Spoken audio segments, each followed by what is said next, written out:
Polavaram project జాతీయ ప్రాజెక్టుగా చేయాలి అన్నది, నిర్మించాలి అన్నది విభజన చట్టంలో రాసి ఉంది. అంత క్లియర్గా రాసి ఉన్నా ఎప్పుడో రాజశేఖర రెడ్డి గారు ప్రతికూలంగా పోలవరం ప్రాజెక్టుకు రూపకల్పన చేసి దాన్ని 30 లక్షల ఎకరాలకు నీళ్ళిచ్చే ప్రాజెక్టుగా దాన్ని రాజశేఖర రెడ్డి గారు గ్రావిటీ బేస్డ్ ప్రాజెక్టుగా ప్లాన్ చేస్తే 20 లక్షల మంది ప్రజలకు నీళ్ళిచ్చే ప్రాజెక్టుగా దాన్ని ప్లాన్ చేస్తే ఎన్నో 900 మెగావాట్లు అనుకుంటా హైడ్రో పవర్ కూడా ఉత్పత్తి కావాలి అని అంత గొప్ప ప్రాజెక్టు ప్లాన్ చేస్తే దాన్ని కాస్త లిఫ్ట్ ఇరిగేషన్ ప్రాజెక్టుగా ఇప్పుడు తయారు చేస్తున్నారు.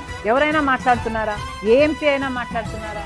పార్లమెంటు సాక్షిగా నిర్మలా సీతారామన్ గారు బడ్జెట్ ప్రవేశపెడుతూ మేము ఇన్ని కోట్లు డబ్బులు ఇస్తున్నామని చెప్తూ దానికి గాను అదే స్టేట్మెంట్లో ఇది కేవలం 41 మీటర్ల ప్రాజెక్టుగా చేరుకుంటూ దానికి నిధులు ఇస్తున్నాము అంటే ఏమిటర్థం?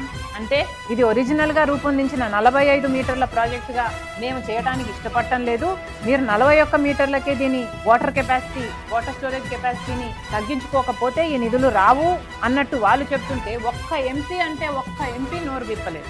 అసలు ఇది లిఫ్ట్ ఇరిగేషన్ ప్రాజెక్ట్ అయిపోతుంది, ఇది గ్రావిటీ బేస్డ్ ప్రాజెక్ట్ కానే కాదు, పోలవరం మాకు జీవనాడి, మీరు ఇలా చేస్తే దాంట్లోంచి జీవం తీసేస్తున్నారు అన్ని ఒక్క ఎంపీ కూడా మాట్లాడలేదు.